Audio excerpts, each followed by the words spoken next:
Good morning and welcome তোমাদের সবাইকে আমাদের নতুন ব্লগেতে। থাম্বনেল থেকে তোমরা সবাই বুঝতেই পারছো যে আমরা কিন্তু বেরিয়ে পড়ছি আবার একটা নতুন ট্রিপের জন্য। আর পেলিং সিরিজ যেরকম আসতে থাকছে তো আসবেই, আমাদের এই সপ্তাহের মাঝে একদিন ছুটি পেয়েছি, তো ভাবলাম বেরিয়ে পড়ি কোথাও একটা, তোমাদেরকে সবাইকে সাথে নিয়ে। তো কোথায় যাচ্ছি, কি করছি না করছি সবই কিন্তু দেখতে হবে এই ভিডিওতে। তাহলে চলো আবার মোটর ব্লগিং সেটআপে তোমার সাথে দেখা হচ্ছে। বেরিয়ে আমরা কিন্তু চলে এলাম এই দক্ষিণেশ্বরের মোড়ে। আর এই দক্ষিণেশ্বরের মোড়ে চলে এলেই না মনটা না মানে একদম হাঁকুপাকু করে ওঠে। সারাদিন যাতায়াত হয় এখান দিয়ে, বাট এই রেডি হয় একদম গার্ড ফাট পরে এখান দিয়ে যখন বেরোই না, মানে সারা সপ্তাহের বা মাসের যে ক্লান্তিটা থাকে না, ক্লান্তিটা দূর হয়ে যায়। মনে হয় যে আবার কোনো নতুন অজানাকে জানতে আবার কিন্তু আমরা বেরিয়ে পড়েছি। পেলিংও আমরা এই সাইড দিয়েই গেছিলাম যাওয়ার সময়তে, মানে শিলিগুড়ি এই দিক দিয়েই গেছিলাম। আবারও কিন্তু তার পরের জার্নি আমরা এদিক দিয়েই শুরু করলাম। মা জয়, মা মা তারা জয়, বজরংবলী। যান যান। এই বাড়ির মোটামুটি গন্ডি ছাড়িয়ে আমরা কিন্তু বেরিয়ে গেলাম সামনের দিকে। ও সকাল সকাল কি আর আমাদের আরেকটু সকালে বেরোনোর কথা ছিল, কিন্তু ঘটনা হয়েছে কি যে লাগেজ বাঁধতে উঠে চা খেতে খেতে তারপর প্রাতঃকাল সারতেই আধ ঘন্টা লেট হয়ে গেছে। না মোটামুটি এখন বাজে 7:30, আমাদের 7টা পৌনে 7টার মধ্যে বেরিয়ে পড়ার কথা ছিল। তো থাম্বনেলে তো তোমরা দেখেই নিয়েছো যে আমরা এখান থেকে বেরোনোর পর কোন কোন জায়গায় যাচ্ছি বা কী করছি। অ্যাকচুয়ালি এখান থেকে সোজা গুড়গুড়িপাল যাওয়ার ইচ্ছা ছিল, মানে নেচার ক্যাম্পে যাওয়ার ইচ্ছা ছিল, কিন্তু ঘটনা হলো যে রাস্তাতেই পড়ছে হলো কর্ণগড়ার পাত্রাটা, মানে জাস্ট 24-25 কিলোমিটার এদিক ওদিক। গেলাম যাচ্ছি যখন ওই রাস্তায় তখন দেখেই যাই সকাল সকাল বালি ব্রিজ। আর এই বালি ব্রিজ বেলা হলেই কি জ্যাম, এখনও জ্যাম রয়েছে হালকা হালকা সামনে। মা গঙ্গা মা। বালিহলটা রাজচন্দ্রপুরটা পেরিয়ে চলে এলাম, ডান দিকে চলে যাচ্ছে ডানকুনির দিকে, আর বাঁ দিকে আমরা নিয়ে নেবো এই ডান দিকের রাস্তা ধরে। কিন্তু আমরা যখন শিলিগুড়ি গেছিলাম, মানে আমাদের পেলিং সিরিজটা যদি তোমরা দেখো বা যদি দেখে না থাকো, এই ভিডিও দেখার পর যদি মনে হয় পেলিং সিরিজটা দেখতে পারো, আমরা কিন্তু এই ডান দিকের রাস্তাটা ধরেই গেছিলাম, গিয়ে ওল্ড দিল্লি রোড ধরে নিয়েছিলাম। আর আজকে কিন্তু আমরা যাবো এই বাঁ দিকের রাস্তাটা ধরে। এটা কিন্তু ওই সলো বঙ্কুরাটি, তারপর হলো যে কোলাঘাট। এই কোলাঘাটটা বললেই না মনটা দীঘা করে ওঠে, কিন্তু আজকে তো দীঘা নয়, আজকে গুড়গুড়িপাল।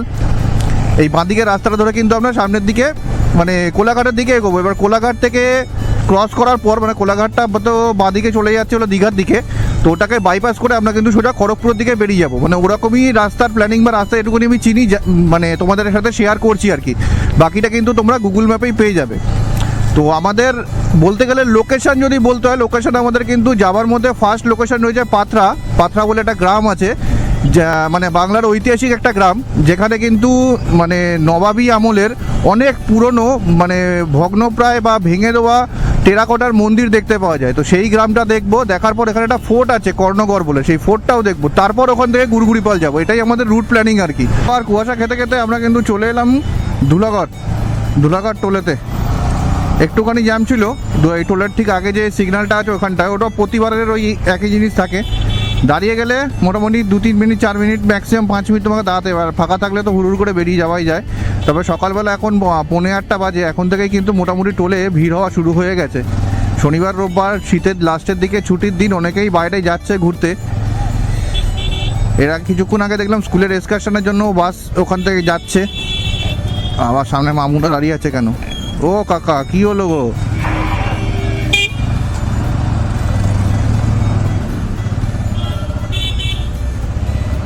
এই যে স্যাররা সব দাঁড় করে রাখছেন, আমাদের সব ধরছেন। আমাদের 2 চাকায় কোনো কেস নেই বলতে কেস তো অবশ্যই আছে, এখানে টোল সাধারণত লাগে না, কিন্তু আমার গাড়ির পেপার সব ওকে, লাইসেন্স রয়েছে, তো নো চিন্তা, হুড় করে বেরিয়ে যাই। আর শেষ অবধি আমরা কিন্তু পৌঁছে গেলাম কোলাঘাট ব্রিজেতে। সকাল সকাল ঠান্ডা হাওয়া, রোদ্দুর, একদম এনার্জেটিক বিভৎস পরিমাণ ভালো লাগছে। আর এই কোলাঘাটটায় চলে এলেই না, একটু আগেও বলছিলাম যে কোলাঘাট ব্রিজটা টপকালে মনে হয় খালি বাঁ দিকে চলে যাই, মানে দীঘার দিকে চলে যাই। মানে দীঘা বাঙালিদের একটা মানে আবেগ আর কি, টান। কোলাঘাট এলেই মনে হবে যেন গাড়ি, শরীর, মন সব দীঘার দিকে ছুটে যাক। দীঘাও হবে। মানে এই গুড়গুড়িপালের এই সিজনটা বা এই ভিডিওটা আপলোড হওয়ার পর আমাদের পেলিং বা কালিম্পংয়েরও 2-3টে ভিডিও এখনও বাকি রয়েছে। তো সেইটা কমপ্লিট করার পর ইচ্ছা আছে যে তোমাদের সাথে আবার দীঘার ঘুরতে আসবো, সেই জিনিসটাও শেয়ার করব। তো এবার তোমাদের সাপোর্টের উপর সেটা নির্ভর করছে। যদি আমাদের ভিডিওগুলো ভালো লেগে থাকে তাহলে অবশ্যই লাইক, শেয়ার অ্যান্ড সাবস্ক্রাইব করো। আর এই ভিডিওর ডেসক্রিপশানে লিঙ্ক দেওয়া থাকবে। যদি মনে হয় যে পেলিং সিরিজটা দেখবে, পেলিং সিরিজটা কিন্তু তোমরা দেখতে পারো। পেলিংয়ে মানে এখনও অবধি অন্তত 4টে ভিডিও আমি আপলোড করেছি, মানে কলকাতা থেকে শিলিগুড়ি প্লাস এবার শিলিগুড়ি থেকে পেলিংয়ে যাওয়ার রাস্তার অবস্থা, যেহেতু সিকিমের ডিজাস্টারে রাস্তা ভেঙে চলে গিয়েছিল, তো সেই রোড কন্ডিশন প্লাস হলো ওখানে সিংসোর বলে একটা হ্যাঙ্গিং ব্রিজ আছে, যেটা এশিয়ার সেকেন্ড হাইয়েস্ট হ্যাঙ্গিং ব্রিজ। তো সেইটা তার অফ রোডিং, তো আর লোকাল সাইট সিং যেগুলো আছে, তো যেগুলো দেখলেও তোমরা মজা পাবে। আর তোমরা দেখে যদি সেগুলো ভালো লাগে, সাবস্ক্রাইব করে বা লাইক করে যদি আমাদের অ্যাপ্রিসিয়েট করো, তাহলে আমাদের পরবর্তীকালে আরও ভিডিও বানাতে কিন্তু আমরা এনার্জি পাবো। তো please do like, subscribe and মানে কি বলবো, আমাদেরকে সাপোর্ট করো। কোলাঘাটে দাঁড়াবো কিনা ভাবছি, এর মাঝে তো কোথাও দাঁড়ায়নি। এখন 9টা বাজে, মোটামুটি 1.5 ঘন্টায় ঢুকে গেছি কোলাঘাট। এবারেতে যে কোলাঘাটে দাঁড়াবো না কোলাঘাট থেকে এগিয়ে যাবো, আমি কী করবো? কোলাঘাটে দাঁড়াবে, এগিয়ে যাবে, ঠিক আছে চলো এগিয়ে যাই। বাঁদিকে কোলাঘাটটা পেরোলেই, মানে এইগুলো পেরিয়ে গেলেই কোলাঘাট থেকে বাঁদিকে যে রাস্তাটা চলে যাচ্ছে নন্দকুমারের দিকে, আমরা কিন্তু ওটায় ঢুকবো না, তোমাদের দেখিয়ে দিচ্ছি। তা ওটাকে বাইপাস করে কিন্তু আমরা স্ট্রেট, মানে যে রাস্তাটা খড়গপুরের দিকে চলে যাচ্ছে ওই দিকে কিন্তু আমরা চলে যাব। কোলাঘাটের ডান দিক বাঁদিকে হোটেলগুলো আমরা পেরিয়ে গেছি। ব্রেকফাস্ট আরেকটু আগে গিয়ে কোথাও করবো, কোলাঘাটে দাঁড়াবো না, কারণ এখানে আজকে শনিবার রোববার, তো শনিবার রোববার কী হয়েছে, দীঘায় যাবার বা এদিকে পুরী যাবার রাস্তা মোটামুটি এটাই। তো প্রচণ্ড পরিমাণ ভিড় রয়েছে এখানে, তো হোটেলগুলোতে এখানে দাঁড়াবো না, সামনে কোথাও দাঁড়িয়ে ভাবছি চা একটু ব্রেকফাস্ট করবো। আর এই দেখো সামনে আমরা কিন্তু স্ট্রেট এই লাইন ধরে সোজা চলে যাব। আর এই বাঁদিকে যে রাস্তাটা চলে যাচ্ছে, এই রাস্তাটাই কিন্তু নন্দকুমার হয়ে দীঘার দিকে চলে যাচ্ছে।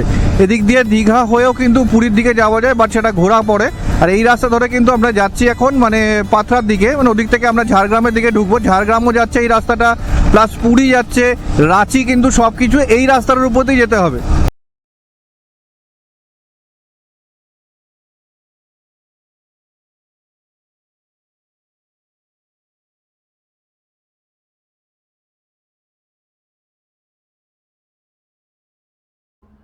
কোলাঘাট থেকে পেরিয়ে গেছি। কোলাঘাট থেকে পেরিয়ে গিয়ে এই দোকানে দাঁড়িয়েছিলাম, একটু চা খেলাম, বাবে একটু মুড়ি ঘুগনি খেলো।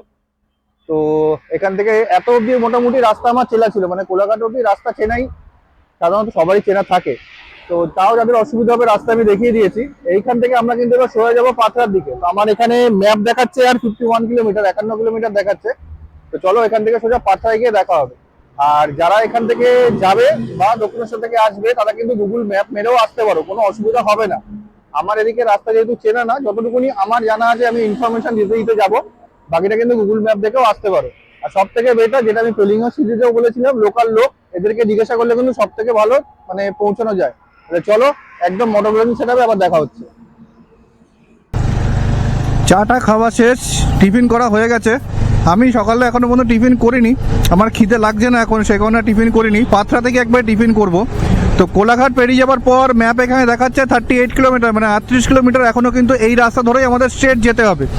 তারপর ওখান থেকে গিয়ে ডান দিক নিতে হবে, মানে ভিতরের রাস্তা টোটাল 51 কিলোমিটার, মানে 38 থেকে 51, মানে বাকি 13 কিলোমিটার কিন্তু ভিতরের রাস্তা দিয়ে গিয়ে আমাদের পাথরা পৌঁছতে হবে। আমরা ফার্স্ট যাবো পাথরা গ্রামটা দেখবো, মানে মন্দিরগুলো দেখবো ওখানেতে, দেন ওখান থেকে যাব কিন্তু কর্ণগড়। পাথরা বাংলার ইতিহাসে পাথরা কিন্তু একটা মানে ছোট্ট হলেও গুরুত্বপূর্ণ একটা জায়গা রয়েছে, নবাবী আমলের জায়গা। এবং সেখানে কি করে মন্দিরগুলো হয়েছিল, কেন সেগুলো ধ্বংসাবশেষ অবস্থায় এখনও পড়ে আছে, সেই ইনফরমেশনগুলোও কিন্তু আমরা ওখানে গিয়ে তোমাদেরকে দেবো। আমি অল্প অল্প করে পড়েছি, জেনেছি। তো তার থেকে আমার থেকে যদি কেউ কিছু বেশি জেনে থাকো বা জানো, আমার দেখো জানতে খুব ভালো লাগে, তো তোমরা কিন্তু অবশ্যই সেগুলো কমেন্ট করে আমাদেরকে জানিও, তাহলে আমাদের সেটা ভালো লাগবে। তো চলো একদম যেখান থেকে গিয়ে ডান দিকে আবার আমাদের ঘুরতে হচ্ছে, ওইখানে গিয়ে তোমাদের সাথে কথা হচ্ছে। কারণ এই রাস্তা ধরে আমরা একদম স্ট্রেট এখন 37 কিলোমিটার যাবো। বাজে এখন 9টা সরি 9:30 বাজে। আমি ট্রাই করছি 12:30 থেকে 1টার মধ্যে যাতে ক্যাম্পে ঢুকে যেতে পারি, কারণ কতটা কি গরম হবে না হবে আমি জানি না। তো তাছাড়াও ক্যাম্পটাও তো এনজয় করতে হবে, কারণ টেন্টে থাকবো, মানে এটা অনেক দিনের ইচ্ছা ছিল। বাইক রাইড হবে, টেন্টে থাকবো, বাইক রাইড অনেকগুলো হয়ে গেছে, আর টেন্টটা এখনও পর্যন্ত হয়নি। তো এটাই ফার্স্ট অনুভূতি নিতে চলেছি, গরম হোক ঠান্ডা হোক, টেন্টে থাকার আনন্দটা মানে এখনও মানে মনে একদম লাফাচ্ছি আর কি মনে মনে। চলো, যত সামনে এগোচ্ছি আনন্দ ততই বাড়তে থাকছে। এবার তোমার সাথে যেখান থেকে এই রাস্তাটাকে ডান দিক নেবো ওখানে গিয়ে তোমার সাথে কথা হচ্ছে। আজকের দিনের আমাদের দ্বিতীয় টোল, এটা হলো ডেবরা টোল প্লাজা। বাঁদিকের রাস্তাটা বন্ধ, বাইক যাওয়ার রাস্তাটা, ওখানটা কাজ হচ্ছে, এইখানটা দিয়ে বেরিয়ে যেতে হবে। একটা টোল পেলাম আমরা ধুলাগড়, আর এই সেকেন্ড টোলটা পাচ্ছে কিন্তু আমরা ডেবরা। এই টোলটার পরে মাথায় রাখবে, এই টোলটার পরে কিন্তু 4.7 মানে 4.5 কিলোমিটার গিয়ে কিন্তু আমাদের রাইট টার্ন নিতে হবে। দেখিয়ে দিচ্ছি আমি মোটামুটি কোলাঘাট থেকে কিন্তু প্রায় 42 কিলোমিটার চালিয়ে চলে এসেছি। এখন বাজে 10টা 5, আর 4.5 কিলোমিটার পরে এখান থেকে নিতে হবে রাইট টার্ন। তারপরে আর ওখান থেকে 12-13 কিলোমিটার হলো পাথরা গ্রাম। টোল প্লাজা থেকে মোটামুটি 4-4.5 কিলোমিটার আসার পর ডান দিকে ঢোকার একটা রাস্তা তোমাদের কিন্তু গুগল ম্যাপে দেখাবে, বাট ওখান থেকে কিন্তু ডান দিকে রাস্তা ঘোরার মতো কিন্তু জায়গা নেই। তা ওখান থেকে আরও মোটামুটি 2.5-3 কিলোমিটার এলে আমি সামনে তোমাদের দেখিয়ে দিচ্ছি, এখান থেকে কিন্তু রাস্তাটা ডান দিকে ইউটার্ন নিতে হবে পুরোটা। ইউটার্ন নিয়ে কিছুটা গিয়ে কিন্তু আবার বাঁ দিকে ঢোকার জায়গা আছে পাথরার জন্য। এই দেখো, এখান থেকে কিন্তু ডান দিকে ইউটার্ন নেওয়ার জায়গা রয়েছে। এই জায়গাটা একটু খেয়াল রাখবে। ইউটার্ন নিয়ে কিছুটা আসার পরেই কিন্তু এই বাঁ দিকে রাস্তাটা উঠে যাচ্ছে। এই রাস্তাটা ধরেই কিন্তু সোজা পাথরার দিকে চলে যাওয়া যায়। আমরা কিন্তু এই বাঁ দিকের এই রাস্তাটাই নিয়ে নেবো। আরে বাবা, এটা পুরো গ্রামের রাস্তা।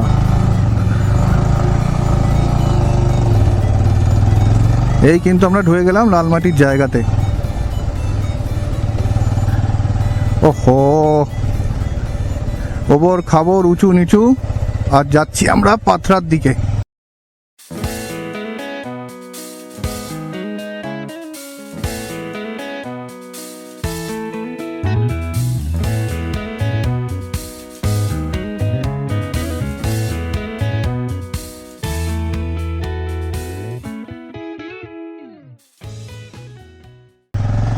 কংসাবতী নদীটা পেরিয়ে আসার পর আমরা কিন্তু এই গ্রামের রাস্তা ধরেই পাথরার দিকে যাচ্ছি। বারবারই পাথরা করছি। এই পাথরার নামটা কিন্তু আসলে কোনো বাঙালি নাম নয়, মানে বাংলা কোনো নাম নয়। এই পাথরার নামটা কিন্তু উর্দু নাম। মানে আসলে মানে হাতির পায়ের তলা থেকে পালিয়ে যাওয়াটাকে কিন্তু উর্দুতে পাথরা বলে। এই যে পাথরা গ্রামটা, এটা কিন্তু নবাব আলীবর্দী খাঁর সময়কার। তো ওনারই একজন খাজাঞ্চি ছিলেন বিদ্যানন্দ ঘোষাল। তো এই ঘোষাল যিনি ছিলেন আর কি, বিদ্যানন্দ ঘোষাল, উনি নিজের উদ্যোগে কিন্তু এই টেরাকোটার মন্দিরগুলো নবাবের বিরুদ্ধে, মানে মত বিরুদ্ধে কিন্তু এই টেরাকোটার মন্দিরগুলো করেছিলেন, মানে প্রতিষ্ঠা করেছিলেন। তো সেই অপরাধেই ওনাকে কিন্তু মৃত্যুদণ্ড দেওয়া হয়, যে হাতির তলায় ওনাকে জ্যান্ত আর কি পিষে দেওয়া হবে, কিন্তু হাতি সেটা করেনি। তো কথিত আছে সেই কথা অনুযায়ী কিন্তু এই গ্রামের নাম হয়েছে পাথরা গ্রাম। পরে ওনাকে মৃত্যুদণ্ড দেওয়া হয়। তো এখানে কিন্তু আজও প্রচুর পরিমাণ ভগ্ন মানে টেরাকোটার মন্দির আছে। তো সেটাই দেখতে যাব, দেখি ইতিহাসে কিছু রোমাঞ্চ যদি গায়ে লাগিয়ে যেতে পারি। এই হলো পাথরা সেই গ্রাম, যেখানেতে যেটার কথা আমরা এতক্ষণ ধরে বলতে বলতে আসছিলাম। এই এখনই কিছু ধ্বংসাবশেষ এখানে পড়ে আছে, চারিদিকে আমি ঘুরিয়ে দেখিয়ে দিচ্ছি। এই ধ্বংসাবশেষগুলোই কিন্তু এখন রক্ষণাবেক্ষণ করে হলো আর্কিওলজিক্যাল ইন্ডিয়া, মানে আর্কিওলজিক্যাল সায়েন্স ইন্ডিয়া কিছু হবে, ওনারা এটাকে রক্ষণাবেক্ষণ করছে। যারা আইআইটি খড়গপুর দ্বারাও কিন্তু এটা রক্ষণাবেক্ষণ হয়। তার চারিদিকটা কিন্তু এরকম। জাস্ট আমরা এটা দেখে নিলাম, এবার কিন্তু আমরা সোজা চলে যাব আমাদের গুরগুরিপাল ক্যাম্পের জন্য। এটা একটা সাইট সিন পরে এখানেতে, সেই জন্যই আমরা এখানে এসেছিলাম দেখতে। এটা আমরা আমাদের গুরগুরিপাল ক্যাম্পের মানে মোটামুটি আর 4 কিলোমিটার মতো কাছে চলে এসেছি। মানে এখান থেকে 4 কিলোমিটার ডিস্টেন্স দেখাচ্ছে আর কি। এই গুরগুরিপাল নেচার ক্যাম্প থেকে আমাকে যে গুগল ম্যাপ লোকেশনটা পাঠিয়েছিল পাথরা থেকে, কিন্তু আমি সেটা মেরেই আসছি। তোমরা যখন এখানে আসবে তোমাদেরকেও পাঠিয়ে দেবে। তো সেটা অনুযায়ী মোটামুটি পাথরা থেকে ওই 30 কিলোমিটার মতো গাড়ি চালিয়ে আসার পরেতে এই মেন রোডের উপর থেকে কিন্তু ডান দিকে টার্ন পড়বে, যেখান থেকে কিন্তু গ্রামের ভিতর দিয়ে একদম জঙ্গলের ভিতর ঢুকতে হয়। তো এই সামনেই টার্নিংটা আছে, আমার এখান থেকে আর 300 মিটার দেখাচ্ছে। এই টার্নিংটা মাথায় রাখবে, বা গুগলের ম্যাপে মারলে ইজিলি চলে আসবে, কারণ ওনারা যে আমাকে ম্যাপ পাঠিয়েছে আমি ওটা মারতে আমি ইজিলি কিন্তু এখানে চলে এসেছি। পাথরাতে কি হয়েছে, পাথরাতে গ্রামের ভিতরের রাস্তাগুলো, তো সেই জন্য ওখানে জিজ্ঞাসা করে যাওয়াটা সব থেকে বেটার। এই যেখান থেকে সামনেই আমাকে ডান দিকে দেখাচ্ছে, এখানে যদি কোনো পয়েন্ট থাকে সেই পয়েন্ট ধরে তোমাকে আমি দেখিয়ে দেবো। এই বাঁ দিকটা দিয়েই ঢুকতে হবে, আমরা বাঁ দিকটা মিস করে গেছিলাম, মানে ডান দিকটা মিস করে গেছিলাম আর কি। এই গ্রামের, এটা কিন্তু প্রপার গ্রামের রাস্তা। এখান থেকে 3.2 কিলোমিটার, 3 কিলোমিটার ভিতরে ঢুকতে হবে আর কি, খুব কম রাস্তা নয়। গ্রামের রাস্তাটার ভিতর ঢোকার পর জাস্ট একটুখানি মানে মিটার 500 খানি আসার পরেই কিন্তু এরকম পুরো জঙ্গলের ভাইব কিন্তু একটা পাওয়া শুরু হয়ে গেছে। তার মাঝখান দিয়েই রাস্তা। জিও কাকা, এই পাথরায় যে গরমটা লাগছিল, হালকা হালকা কষ্ট হচ্ছিল, সেটা কিন্তু আস্তে আস্তে এবার এই জঙ্গল অ্যাবজর্ব করে নিচ্ছে। এটা কিন্তু পুরোটাই প্রায় হাতি করিডোর, মানে এলিফ্যান্ট জোন আর কি এটা। তো দেখে শুনে সামনে চালানো উচিত। গ্রামের ওই মোড় থেকে মোটামুটি 2.5 কিলোমিটার 2 কিলোমিটার 700 মিটার আসার পর এই বাঁদিকে এই কাঁচা রাস্তাটা ধরে নিতে হবে। এইটা একদম পুরোপুরি জঙ্গল ভাইবস। এই কাঁচা রাস্তা ধরে এখন চলতে হবে মোটামুটি 500 থেকে 600 মিটার মতো গেলে আমাদের কিন্তু গুড়গুড়িপাল নেচার ক্যাম্পে আমরা পৌঁছে যাব। এইটা পুরো একদম প্রপার জঙ্গলের রাস্তা।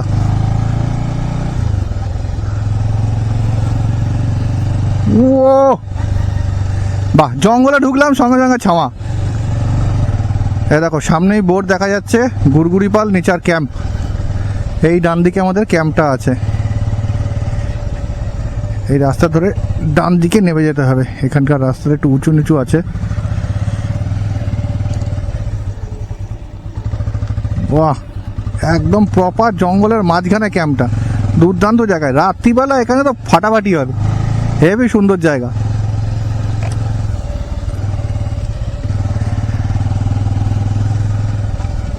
অ্যাটলিস্ট আমরাই পৌঁছে গেলাম কিন্তু ফুরুত ক্যাম্পাস, মানে গুড়গুড়িপাল নেচার ক্যাম্প। এখানে পৌঁছে ফ্রেশ হয়ে গেছি। ভাবি কিন্তু আমার জন্য ওয়েট করিনি, অলরেডি কিন্তু খেতে এখানে বসে গেছে, একদম গপা গপ। আমি শুধুমাত্র এখানে বসে আছি। এখানে কিন্তু ভাত দিয়েছে, ডাল, মাছ, ফুলকপি, আলু ডাঁটা একটা তরকারি, বেগুন ভাজা আর স্যালাড রয়েছে। খিদে পেয়েছে প্রচন্ড পরিমাণ, খেয়ে নি আগে। ভাত, ডাল, গরম গরম বেগুন ভাজা, আচ্ছা 5 মিশালি তরকারি, মাছ দিয়ে কিন্তু একদম খাওয়া দাওয়া হয়ে গেছে। আর খাওয়া দাওয়া হয়ে যাওয়ার পর ঠান্ডা হাওয়াতে আর পাতার আওয়াজ শুনতে শুনতে এখানে কিন্তু আমি দোল খাচ্ছি।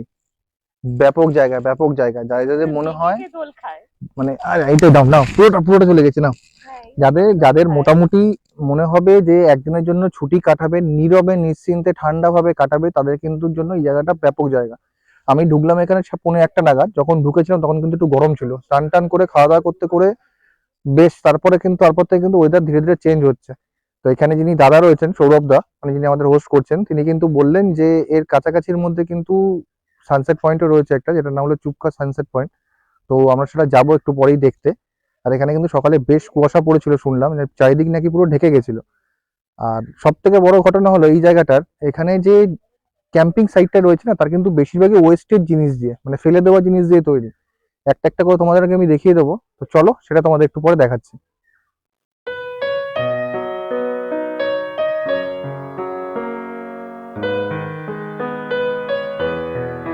খাওয়ার রিল্যাক্সিং এর জায়গাটা তো তোমরা সবাই দেখেই নিলে। এইটা হলো কিন্তু বাইক বা গাড়ি পার্কিং করার জায়গা। আর এইগুলো যেগুলো রয়েছে না, সবকটা কিন্তু রয়েছে কটেজ টেন্ট, ঠিক আছে। আর এর সাথে এর ব্যাকেই রয়েছে কিন্তু প্রাইভেট টয়লেট। আর আমরা রয়েছে কিন্তু এইরকম ডোম টেন্টে। এখানে 6টা ডোম টেন্ট রয়েছে আর 6টা কটেজ টেন্ট রয়েছে। আর তার জন্য টেন্টের একদম এন্ডে ওই যে লাস্ট দুটো হলো কিন্তু টয়লেট, এই দুটো হলো কিন্তু কমন টয়লেট এই 6টা ডোম টেন্টের জন্য। আর এই অ্যাডভেঞ্চার যে মানে কটেজ টেন্ট গুলো আছে, তার জন্য কিন্তু প্রত্যেকটার পিছনে একটা করে পার্সোনাল টয়লেট দেওয়া রয়েছে। সেজন্য এটার সাথে ওটার কিন্তু রেটে সামান্য ডিফারেন্স কিছু না কিছু রয়েছে। আর তোমাদের টেন্টের ভিতরের জায়গাটা একটু দেখিয়ে দিই। এখানে প্রতিটা টেন্টের সামনে লাইটের সিস্টেম করেই দিয়েছে। তাছাড়াও কিন্তু টেন্টের ভিতরটা যথেষ্ট স্পেসিয়াস। এই যে টেন্টের ভিতরের জায়গাটা কিন্তু যথেষ্ট স্পেসিয়াস। এখানে তো আমাদের জিনিসপত্র রেখেও কিন্তু অনেকখানি জায়গা আছে, মানে মোটামুটি 3 জন এলে কিন্তু আরামসে ঘুমোতে পারবে। ওই সাইডে কিন্তু রয়েছে চার্জিং পয়েন্টের জায়গা। আর এই উপরে কিন্তু লাইট রয়েছে একটা। এখানে 4টে পকেটও রয়েছে, কারণ যদি কিছু এসেনশিয়াল জিনিসপত্র থাকে। হ্যাঁ, 4টে পকেটও এখানে রয়েছে। এখানে যদি এসেনশিয়াল জিনিসপত্র কিছু রাখতে চাও তাহলে সেগুলো কিন্তু এখানে রাখা যায়। জায়গাটা সব থেকে বেস্ট জিনিস হলো জায়গাটা এত শান্ত আর এত চুপচাপ, না এলে মন ভরে যাবে। আর আমার তো সব থেকে বেস্ট লেগেছে ওই যে দূরে যে দোলের জায়গাগুলো আছে, দোল খাওয়ার, দোল খাওয়া জায়গা। আমি মোটামুটি ঘন্টা দেড়েক ওখানে দুলেছি। বিকেলবেলা এখন 4:30 বাজে। আমরা কিন্তু বেরিয়ে পড়লাম এই ক্যাম্পের এখান থেকে। এই চুপকা সানসেট পয়েন্ট বলে একটা সানসেট পয়েন্ট আছে কংসাবতীর ধারে, তো সেটা দেখার জন্য। এখান থেকে ম্যাপ দেখাচ্ছে মোটামুটি 11 কিলোমিটার, ওনারা বললেন 9 কিলোমিটার, মানে যারা এখানকার লোকালস আছেন আর কি। তো সেদিকে যাই আর জঙ্গলটা একটু উপভোগ করি।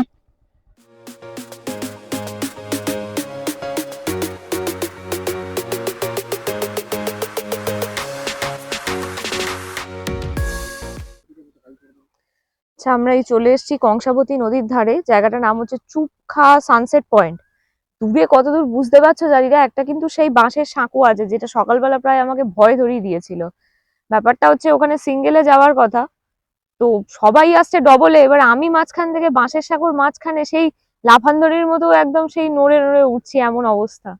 আর এখানে আমরা নেমে একটু দাঁড়িয়েছি, ওখানেই বললো যে ক্যাম্প সাইটে যে আপনারা এই সানসেট পয়েন্টটা দেখে আসতে পারেন। যদিও সানসেটের টাইমটা এখনো হয়নি, তো বুঝতে পারছো এই মানে গাছগুলোর পিছন দিকে সানসেট হচ্ছে। আজকে সানসেটের টাইম মনে হয় 6:45 নাগাদ, তো অতক্ষণ ওয়েট করতে পারবো না। আর ক্যাম্পে 6টার মধ্যে ঢুকে যেতে হবে, কারণ একদম জঙ্গলের মধ্যে ক্যাম্প, তো বাইরে থাকাটা সেফ নয়। চলো, এই দেখো বাইক নিয়ে সবাই কিন্তু ওই বাঁশের সাঁকো দিয়ে, ওই জায়গাটা করে বাঁশের সাঁকো দিয়ে পার হচ্ছে। এখানে অন্য সময় আসলে একটু সময় কাটাতাম, কিন্তু এখন যেহেতু পড়ন্ত বিকেল, একটু পরেই ঝপ করে এখানে সন্ধে নেমে যাবে, তো এখান থেকে চলে যাওয়াটাই বেটার। তোমরা যখন আসবে হাতে সময় নিয়ে আসবে, পিকনিকের টাইমে এলে এখানে বসে পিকনিকও করতে পারো, হয়তো সেরকম ব্যবস্থা হয়। তো চলো। তৃতীয় বিবাহ বার্ষিকী পালন হচ্ছে কিন্তু গুড়গুড়িপালের জঙ্গলে, নেচার ক্যাম্পের মধ্যে। কেক দিয়ে এই দাদারা সব অ্যারেঞ্জ করে দিয়েছে, এখানে সৌরভ দ্বারা ছিল, এক্সট্রা কিছু চার্জেস লেগেছে।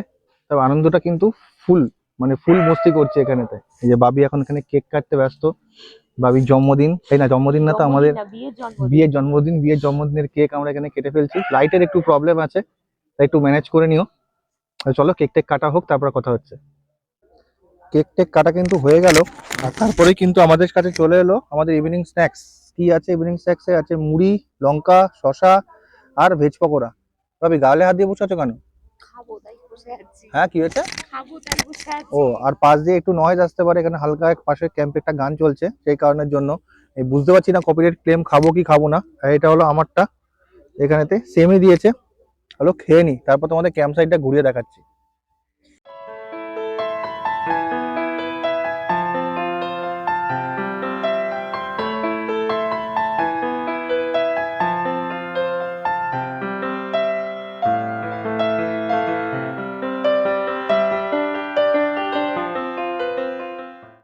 আমাদের কাছে কিন্তু অলরেডি চলে এসেছে হলো পাতা পোড়া চিকেন। এই দেখো, পাতার ধোঁয়া উঠছে, একটু বিট নম্বর নিয়ে নিয়েছি। ভাবে কিন্তু গপগপ করে খেতে শুরু করি। ভাই ভালো খেতে না খারাপ খেতে? দারুণ খেতে। আমি একটু টেস্ট করি। বারবিকিউর ওখানটায় বেশ গরম ছিল, ধোঁয়া ছিল, চোখ জ্বালা করছিল বলে যাইনি। একটু আগুনটা কমুক, তারপর ওখানে গিয়ে তোমাদের বারবিকিউর জায়গাটা দেখিয়ে দিচ্ছি। রাতের ডিনারে ছিল আমাদের রুটি, চিকেন কষা, স্যালাড, আলু ভাজা। আর যে কেকটা আমরা কেটেছিলাম সেই কেকটাই সবার মাঝে ভাগ করে দিয়েছিল। তাই বেশি কথা না বলে খাওয়া দাওয়া করে নিই। চলো, গুড নাইট, আবার কালকে সকালে কথা হবে।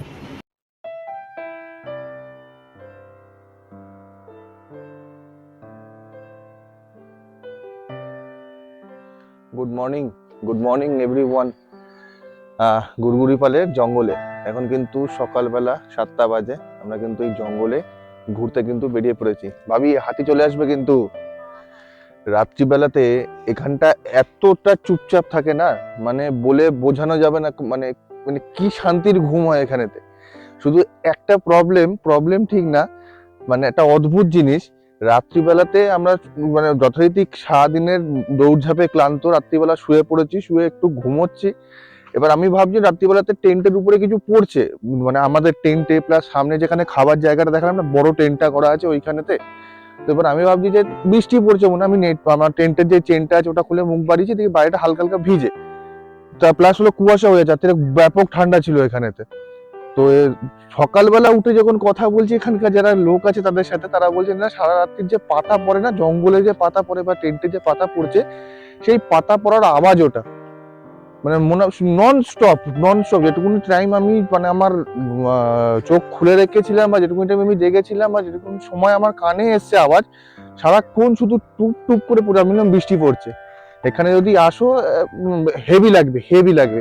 তা আমার কালকে রাত্রে কিন্তু হেভি লেগেছে। চারিদিকটা নিশ্চিন্ত, চুপচাপ, মানে হাতির সাম্রাজ্যে আমরা এসে চুপচাপ ছিলাম, চুপচাপ শান্তিতে রাত্রিরে খেয়ে দিয়ে কিন্তু ঘুমিয়েছি।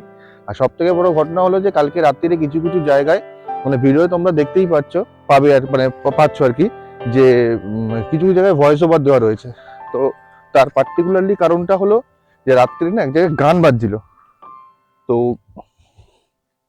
যেটা বলছিলাম, রাত্রিবেলাতে কিছু ভিডিও কিছু জায়গায় যে দেখছো না ভয়েস ওভার দেওয়া, মানে কয়েকজন বাইকার সেখানে এসেছেন, তারা নিজেদের মধ্যে আনন্দ করছিলেন। ছোট মানে এই যে ব্লুটুথ বক্স গুলো হয় ওটা ওনারা গান বাজাচ্ছিলেন। তো এবারে সেই কারণের জন্য না আমি আর মানে কালকে রাত্রির ভয়েস আমি জাস্ট মানে বাড়িতে বসে ভয়েস ওভার দিয়ে তোমাদের ওটাকে দেখিয়েছি, সেই কারণে আমি কোনো সাউন্ড শুট করিনি ওখানেতে। মানে আরেকটা জিনিস এবার তোমাদের দেখাই, আমরা জঙ্গলের ভিতরে আরেকটু হেঁটতে যাচ্ছি, জাস্ট পিছনের ভিউটা দেখো, এই দেখো।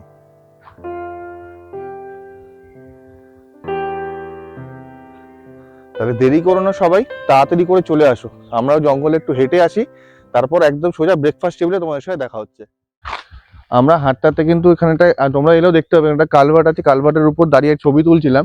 তো এদিক থেকে দুজন লোক আর কি বাইকে করে গেল এদিকে, তো বলে গেল কালকে এই জঙ্গলে আমাদের লেফট সাইড থেকে রাইট সাইডে কিন্তু প্রায় 25 থেকে 27টা হাতি কিন্তু ক্রস করেছে। তো সেই জন্য সামনে বেশি দূর আমরা যাব না, যেতে আমাদের বারণ করলো, কারণ ওনারা লোকাল লোক, ওনারা কোন দিক দিয়ে কিভাবে কি পালাবেন না পালাবেন ওনারা জানেন। যদি তার মধ্যে দর্শন পাই তো তোমাদেরকে দেখাচ্ছি, না হলে আর বেশি দূর যাব না, কারণ বেঘরে প্রাণ আমি দিতে চাই না। তাহলে চলো এবার আমি ক্যাম্পে একদম ফিরে তোমাদের সাথে কথা বলছি, আর যদি হাতি দেখতে পাই তাহলে তোমাদের দেখাচ্ছি। জঙ্গল থেকে হেঁটে আমরা চলে এসেছি, আর অলরেডি আমাদের ব্রেকফাস্ট চলে এসেছে, একদম গরম গরম ফুলকো ফুলকো লুচি, তার সাথে কমলাভোগ, সাদা আলুর তরকারি, ডিম সেদ্ধ, এখানে চা দেওয়া রয়েছে, যার যেরকম যা লাগবে বিট লবণ চিনি দিয়ে খেয়ে নিতে পারবে। ভাবি ওখানে সার্ভ করতে পারবে, শুরু করবে না খাবার? না, আগে শুট করে দাও, তারপর আগে শুট করে নাও, তারপর শুট হচ্ছে তো। একটু খাবো এবার। তাহলে চলো খাওয়া দাওয়া হয়ে যাক, চারিদিকটা এখনো পর্যন্ত শান্ত আছে, খাওয়া দাওয়া করে নি। আর এইটা ওনাদের রান্নাঘর, এই যে মহিলা দাঁড়িয়ে আছেন ওনার ভিতরে রান্নাঘর, এই পাশেও কিন্তু কাঠের জালে রান্না হয়, কালকে রাতে চিকেন করেছিল কিন্তু এইখানেতে।